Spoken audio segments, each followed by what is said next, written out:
We are in our very last segment on the Reason Why series. We've been in Genesis 1 through 3 since the beginning of the year. We will be starting a brand new series with Easter, so come back, obviously, for that. And also, I am wanting us not to be delayed to our Easter egg hunt, so I'm actually going to try and do today's message with a little extra brevity. Don't get used to this, okay? But I want to get a running start and remind us, what we have seen in Genesis 1 through 3. We start by seeing how God created a beautiful, perfect world. He created us with the image of God that made us reflect who He was in this creation so that we could multiply and cover the earth with image bearers and reflectors of who He is. We were given a great purpose. We were given a setting in the Garden of Eden that was blissful, where everything was just as it was supposed to be, and it was very good. We were given a place where our relationships were rich, where we got to have a perfect mate in Adam and Eve and experience all of the joy that comes with intimacy with God and intimacy with our fellow human. And this was the world God intended. This was the world that God gave us. This is the world that God designed and blessed us with.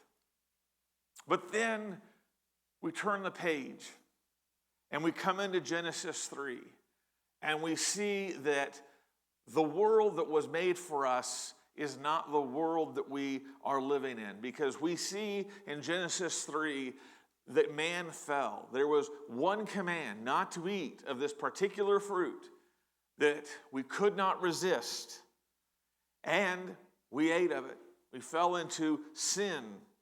And into sin, we fell into blame. And now we conclude Genesis 3 with looking at the aftermath of the fall. What is the result of having fallen into sin? And really, Genesis 3 reminds me of a science fiction show on Netflix called Stranger Things. Anybody familiar with Stranger Things? You don't need to know it, but the idea is it's really fun if you're in the kind of millennial age and you like the 80s as retro. But back in the 80s, there was this scientific lab, Hawkins Lab, and they had done research that broke open a parallel universe that was full of nightmares and darkness and horrible monsters. It was our world, except that it was upside down. Everything was wrong in this world, and monsters and evil, terrifying things in your nightmares ran around. And the story of Stranger Things is trying to stop this parallel universe called the upside down from taking over the normal world, right? And it's a fascinating show, and of course it all falls down to a couple kids who are plucky and smart. But the show makes us think that we can stop the upside down. Except that the problem with Stranger Things is that if we read the Bible accurately, the upside down has already come in. That's what Genesis 3 is actually describing. That the good world that we were to protect has been broken and invaded by an upside-down world. Our world that we live in is fallen. And I really must stress that we cannot lose that point, that our world is the upside down. Because if we lose that sight, we lose what it takes to hope for a better world. We become complacent. We become accepting. We treat everything that we are in right now as normal, and the Bible wants us to recognize, no, it is not as it is supposed to be. And as we recognize how broken it is, that must channel us to the only solution. So this last week, the reason why that I want to stress is that we must live by faith in God.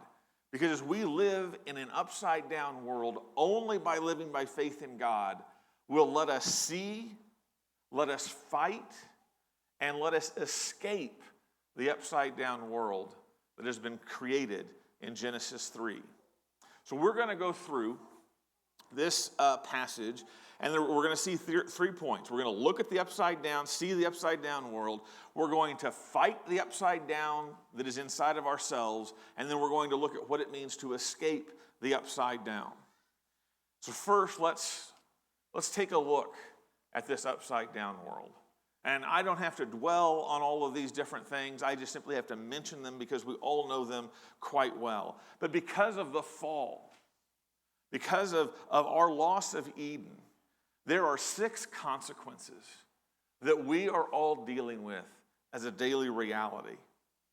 The first, and boy, kids, these are 10 points apiece. Write these down. The first consequence of the fall is that we live in a world full of evil. Look again at Genesis 3, verse 15. I will put enmity between you and the woman, and between your offspring and her offspring. That is speaking to the serpent. That is speaking to Satan, this agent of evil.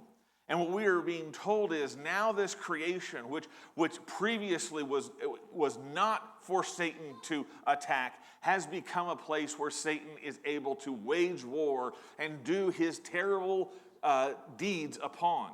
And so evil has infected this world, not just from the agent of Satan, but now from our own hearts.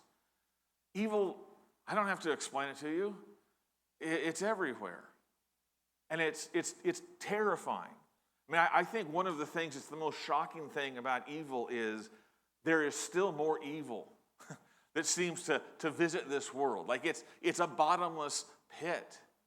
I remember when I had my little kids, when the Sandy Hook shooting happened. That became this like whole nother notch of what evil could be. And there have been more of those since then. We live in a world ravaged by evil. As Paul tells us in Ephesians chapter 2, verse 2, that the course of this world is following the prince of the power of the air, the spirit that is now at work in the sons of disobedience. Because of the fall, we live in a world ravaged by the designs and the wickedness of evil. The second thing that we see in this world is suffering. God blessed us and said, be fruitful and multiply. But then he speaks to Eve and he says, now I will multiply your pain in childbearing. This is the first mention of the word pain in creation. We went from a world of pleasure to a world that is now painful. And God speaks particularly of the pain of giving birth, which I have heard is pretty bad. Some liken it to a man cold, right? It can knock you out. I'm not getting any sympathy on that one. No. But that pain is part of life. We are all dealing with pain. The third thing that we see in the fall is that we now live in a world of conflict. The second part of verse 16 says that to the woman, your desire shall be contrary to your husband, but he shall rule over you. We remember that Adam and Eve were originally created to be a perfect fit for one another. But now we're told that this wonderful symbiotic relationship is now being twisted by rivalry and desire and wanting the upper hand between each other. And so we have women and men in rivalrous relationships, women undermining men, men overpowering women. And it's both the best thing in this world and the worst thing in this world, right? Women. Men, it's like we can't not live with each other, but half the time we wish we could, right? Right? Am I the only one? Okay, well, I am in this world, you know. Anyhow, but it's a problem. We were made to love, to cherish, to uphold, and yet our relationships are full of undermining, of teasing, of manipulating. I mean, I remember, this isn't really a memory, this is a bad habit, but it took root early in my wife and I's marriage. And I would, tease. Becky. I'd tease Becky about the dinner. I would tease Becky about maybe the way the house looked. You know, just teasing. Just teasing. It was lighthearted. It didn't, but it wasn't. Right? Teasing is a thing that we do to lay in something that actually is mean. And Becky didn't miss the mean. She recognized it was belittling. And as she tells me about it, I realize the damage that it does. But we in our marriages and in our relationships are constantly belittling and minimizing. The fourth thing that we see in the fall is cursedness. Verse 19 says, "By the sweat of your face you shall eat bread till you return to the ground." So now this ground that was made to be fertile and yielding to the man is made difficult. In place of satisfying and fulfilling work is now just the desperate chore of staying alive, of keeping things going, of pushing the rock up the hill just a little bit further. But life is filled with this sense of futility, this sense of life is short. Life doesn't add up to much. This now, instead of making something significant, we make our lives distracted by vanity. As Ecclesiastes chapter 3, verse 19 says, "For what happens to the children of man and what happens to the beast is the same. As one dies, so dies the other. They all have the same breath, and man has no advantage over the beasts. For all is vanity." And so underlying all of our best works is this question: what is the point? Right? Death, disease, that's the fifth thing we see. God says, "For you were made out of dust, and to dust you will return." We came into this world. God created this world with life held forth. He gave us the tree of life. He gave us the Garden of Eden. He said, enjoy all of it. And he said, there's one fruit I don't want you to eat. And if you eat that one fruit, you will surely die. And we ate the one fruit. That's the tragedy. We moved from a world promising life to a world ruled by death, simply because we couldn't refuse the one. This is an example of how stupid sin really is. We all think we're clever, but at the heart of it is, what were you thinking? Right? But we live in a world that is haunted by death. We are afraid of death.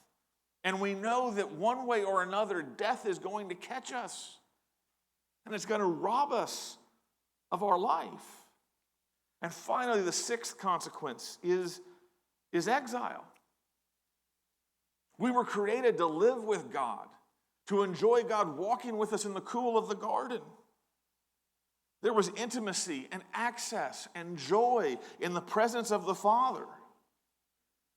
But what we are told in verse 24, after this sin and the punishment has come down, God drove out the man. And at the east of the Garden of Eden, he placed the cherubim and a flaming sword that turned every way to guard the way to the tree of life. Literally this driving, like you can imagine, like being pushed forcefully out, expelled. It's like God was overcome with nausea and vomited Adam and Eve from his presence. He couldn't have their fellowship anymore because they now represented not the image of God, but rebellion and hatred of who he is and the rules that he had made. And so we have sinners unable to be in the presence of God. We all, with Adam, live outside the garden. We live in exile. So deep has our exile become that we now live in a world manifestly created, manifestly filled with evidence of God, and yet so far from the garden, so far from a connection with God, we live in a world that is full of doubt, about God's very existence and about God's nature. We have to tell people, yeah, something did not come out of nothing. This world does have a creator. Do you want to know who he is? That's how far we are in exile, that the existence of God is obscure to so many people. So that is seeing the upside down. It is evil, suffering, conflict, cursedness, death, and exile. That is the world of the upside down. This is not what the world was meant to be. The second thing I want us to see is the fight against the upside down in ourselves. When we take a look at what happened when Adam broke the one rule, we have to recognize the individual fight that we must wage against sin. Because this whole set of consequences shows us that the cost of sin is incalculable. The cost of sin is incalculable. But what did Adam and Eve think the cost of eating this fruit was? It was going to be to taste something new, to gain some new knowledge, to discover something more in this world that they thought would bring pleasure. They had no awareness of how tragic the consequences were going to be. Go back to my teasing of my wife. Just a cheap, easy joke, right? It's just me kind of needling. And then you see your kids doing it. You see your kids doing it. And you recognize, I am training them up to sin and to do more. And so sin suddenly, you think it's just this small thing. Oh yeah, well, you know, what's a little joke? It is changing the entire family. It is erupting. It is metastasizing. There are no small sins. There are no sins that do not have consequences. There are no sins that do not have unforeseen costs. It is like a match. You know, how small is a match? And yet a match is enough to burn an entire forest down. And that is what a sin is.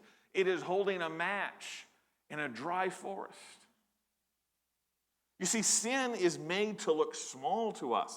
That is something that we discover as we look at this. The fruit seemed like a small gesture, a small step to take towards being more like God. And we're told, oh, you won't surely die. I mean, obviously the consequences can't be that bad. And so we all are doing this. We are going through the world saying, what's a little pleasure? What's a little fib? What's a little extra to me? You see, these are the lies that we tell ourselves when the reality is there are names for those little pleasures, little fibs, little extra. They're called fornicating. They're called lying. They're called stealing. These are not small things. We cannot put lipstick on these sins and say, aren't they really pretty? That's not how they work. And so I want us to grasp, we must fight sin because every sin has 4 consequences in our lives. 1, every sin you commit defiles God's image in you. You reflect God's image less every time you commit sin. 2nd, every sin defies God's word. 3rd, every sin violates in some way your neighbor. You may be surprised at that, but think about the sin of lust. Lust happens entirely in your mind. How can lust violate my neighbor? you are objectifying someone in your lust. You are creating in your mind the understanding that this person can be an object for my eyes and pleasure.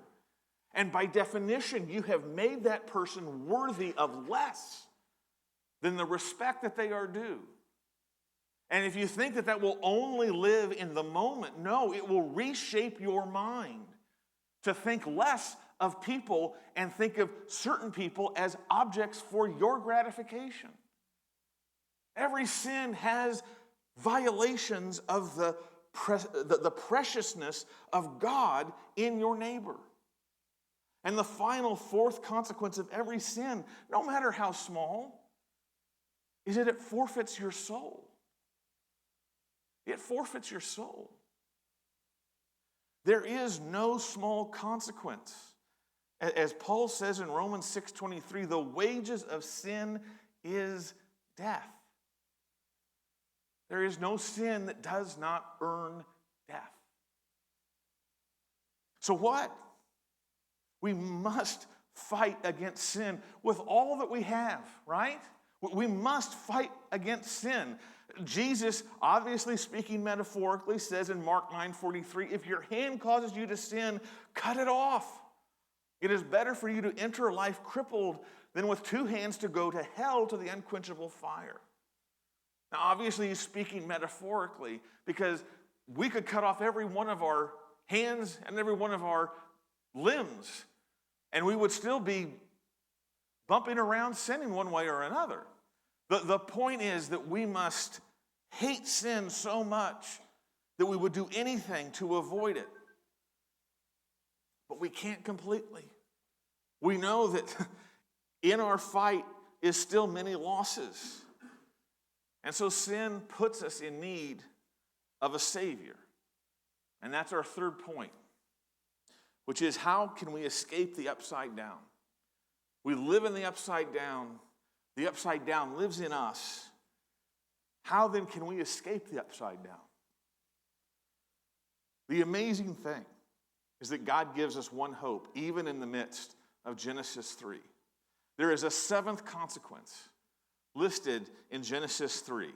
Amidst God's punishment, God provides hope to Adam and Eve and to their children. He provides one hope. Look at the verse 15 again. He says, I will put enmity between you and the woman, and between your offspring and her offspring. He shall bruise your head, and you shall bruise his heel. This is a strange statement, but God says that there is going to be this battle between the offspring of the serpent, between the agents of evil and the offspring of the woman. And that at some point there will be a great conflict where this serpent will attack the offspring of the child, bruising its heel. But at the same time, the offspring of the woman will bruise, or more likely, crush the head of the serpent. And so there has been in this punishment, in this curse, a promise of good news. In fact, scholars call this the proto-evangelium, the first good news. Inside of the punishment, God plants a promise that there will be an offspring that will come and fix the upside down. There will be a right side upper. And we follow through the whole Bible this promise. It's the storyline of redemption. When Abraham comes, God promises Abraham, you will have an offspring that will be a blessing to all nations. And then to David, there is a promise that you will have an offspring who will sit on your throne forever. That promised offspring is Jesus, who comes, who is God's Son. And this is the real weight of Palm Sunday. Jesus comes to his people. Jesus comes as the promised offspring to come into the upside down. God came into the upside down to suffer the worst of the upside down. Why? To deliver us from the upside down. Beloved, our one hope, and it is in this passage, is Jesus. Look, he takes the snake's worst bite to crush evil. He suffers the most awful death to give us healing. He is rejected to bring us peace. He bears the thorns to cancel the curse. He dies to bring us life. He becomes exiled, forsaken, crying, my God, why have you forsaken me? Why? Why does God's Son say those words? To bring us home. You see, all of the upside down was put on Jesus, so that in Jesus, the upside down could be reversed and made right side up again. And the beginning of the right side up begins by trusting in Jesus. I love how the words in Joy to the World sing that God's grace to save goes as far as the curse is found. And so we are told that in Jesus, 2 Corinthians 5:17, if anyone is in Christ, he is a new creation. He is a right side up one. The old has passed away. Behold, the new has come. Have you placed your hope fully in Jesus, in the promise of the one who crushes the head of the serpent, that you might be set right in God's kingdom again?